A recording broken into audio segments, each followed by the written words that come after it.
기억 속 깊은 곳에서 릴리는 우울하기만 했던 유년기의 기억을 가지고 있었다. 누구에게나 있을 법한 놀이터에서 나뒹구는 것, 시끌벅적한 교실 안, 활기찬 번화가, 그리고 서로의 관심을 사로잡으려 애쓰던 노력. 헛되게도 이러한 밝음은 릴리에게 모든 것이 무색에 묻히었다. 릴리는 그 어떠한 것에도 흥미를 느끼지 못했다. 그러나 그녀의 무미건조함과는 반대로 재능이 있었다. 수요일 체육 시간, 강당에 아이들이 모여 평행봉에 오르는 순간이었다. 릴리의 무심한 태도와 반대로 체육 선생님은 아주 열정적으로 릴리를 불렀다. 릴리는 체조에 재능이 있어요. 릴리의 부모님은 그 말에 프랑스 국기를 달고 올림픽에 나가는 딸을 상상했다. 그러나 재능과 열정은 비례하지 않았다. 계속해서 평행봉과 평균대를 오르는 순간에도 릴리는 우울감을 달고 살았다. 가장 열정적일 순간에 릴리는 차갑게 식어 있었다. 서서히 부모님의 희망이 무너지기 시작했다. 혹시 종목의 문제일까 여러 번 종목을 바꿔보았지만 그 어떠한 변화도 그녀를 바꾸지는 못했다. 결국 체조 선생님의 타고난 인내심이 먼저 바닥났다. 릴리의 어린 시절에 대한 기억은 이렇게 끝을 맺었다. 릴리의 청소년기는 주변의 권유와 조언에 따른 움직임의 반복이었다. 가만히 있으면 더 우울해진단다. 좀 움직여보렴. 주변 어른들이 그녀에게 조언해준 것처럼 센강 유역, 에펠탑의 꼭대기, 개선문 그림자 아래, 그리고 파리의 수많은 광장들을 차례대로 걸었다. 그러나 그 어떠한 장소에서도 청소년의 우울감을 떨칠 수는 없었다. 시간이 흘러 릴리는 고등학교를 졸업했다. 성인이 된 릴리는 아무것도 하지 않았다. 친구들은 모두 취직을 하거나 대학에 가거나 또 다른 공부를 하기 위해 준비를 하고 있었다. 몇 없는 친구들은 그녀의 무기력함을 걱정하며 일시적인 변화를 제안해 주었다. 여행이라도 떠나보는 것이 어떨까? 릴리는 어디로 갈지 딱히 생각하지도 관심을 두지도 않았으므로 그저 운에 맡기기로 했다. 제비 뽑기로 목적지를 뽑았다. 어쩌면 그곳은 무더운 사막 속에서 길을 찾아 헤매다 지쳐 돌아오게 만드는 이집트 피라미드가 될 수도 있었다. 그러나 운명처럼 프랑스 남부의 리옹이라는 도시가 뽑혀 올라왔다. 여행에 대한 설렘도 기대도 없이 릴리는 자신을 리옹에 데려가줄 기차에 올라탔다. 이 여행의 끝에는 어떤 일이 있을지는 모르는 채로.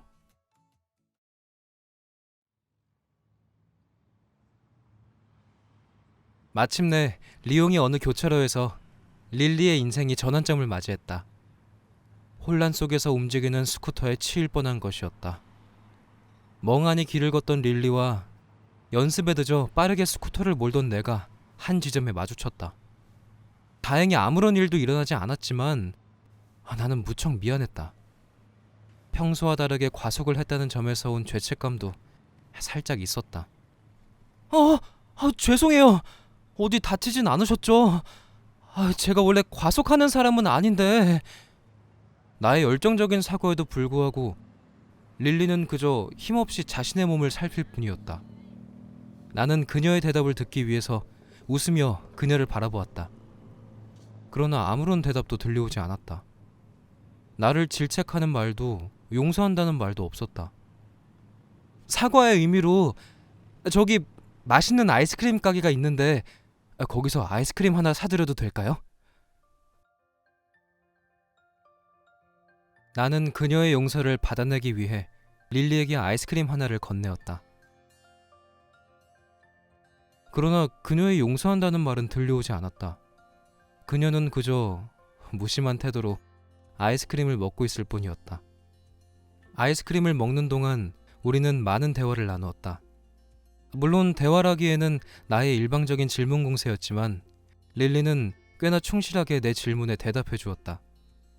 리옹에 여행 오셨다고? 아, 그럼 제가 오늘 하루 여행 제대로 시켜드릴게요.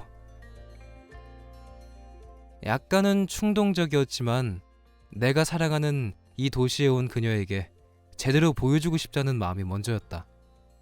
아무 생각도 목적도 없이 멍하니 걷기만 하는 릴리에게 몇 가지 유명한 관광 명소를 제안해 주었다. 맨 처음은 벨크루 광장에 있는 커다란 관람차였다. 사방이 뚫려 있어서 리옹의 풍경을 깨끗하게 한눈에 볼 수 있었다. 우리가 탄 관람차가 정상에 도착했을 때 나는 릴리에게 설명을 하기 시작했다. 저기가 그 유명한 푸르비에르 노트르담 성당이고요. 저쪽은 론강과 손강이 만나는 지점인데 끝에는 큰 콘서트홀이 있어요. 저녁 먹고 강가를 산책하듯이 걸으면 진짜 기분 좋고 예뻐요. 설명을 하면서 릴리를 흘끗 바라보았다. 릴리는 순간 지구가 둥글다는 것을 처음 발견한 사람처럼 반짝이는 눈으로 내 손끝을 따라 세상을 바라보고 있었다. 무관심하게 세상을 바라보던 릴리의 미묘한 변화였다. 그 다음은 갈리아 로마 극장이었다. 언덕 위에 있는 2000년 전의 로마 유적은 마치 고대의 콘서트홀처럼 원형극장의 형태를 하고 있었다. 나는 신이 나서 릴리에게 이것저것 설명을 하기 시작했다. 열정적인 설명에 릴리가 신기해하며 어떻게 그렇게 잘 아냐며 나에게 물었다. 나는 조금 쑥스러워하며 내 이야기를 해주었다. 그게 제가 사실 오페라 가수가 꿈이거든요. 지금은 비엔나 극장에서 스텝으로 일하면서 견습생 겸 해서 공부하고 있어요. 마침 우리가 서 있는 곳이 무대 한가운데이기도 해서 나는 가볍게 노래를 불렀다. 내 목소리가 무대의 기둥과 관객석을 타고 웅장하게 울렸다. 갑작스러운 노래에 릴리는 눈을 동그랗게 떴다. 하지만 그리 싫지 않았던지 릴리는 입꼬리를 부드럽게 올리며 미소를 지었다. 그녀의 진정한 첫 번째 미소. 나는 나를 향한 아름다운 미소에 정신이 아득했다.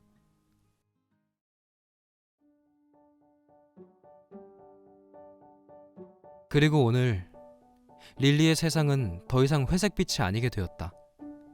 그녀의 표정은 항상 생기가 넘쳤으며 사랑스러운 눈빛으로 나를 바라보고 있었다. 언젠가 릴리가 나에게 이런 말을 했다. 이제야 자신이 온전히 존재함을 느낀다고. 나는 그런 그녀가 사랑스러워서 품 안에 그녀를 안았다. 그리고 조금 수상한 작은 빨간색 상자를 꺼내 릴리의 앞에 놓았다. 열어볼래? 릴리가 연 상자 속에는 진주가 박힌 반지가 있었다. 나는 조심스럽게 반지를 꺼내 릴리의 손가락에 끼워주었다. 손가락에서 반짝이는 반지를 발견하자 자연스럽게 릴리의 얼굴에는 행복의 미소가 피어오르기 시작했다.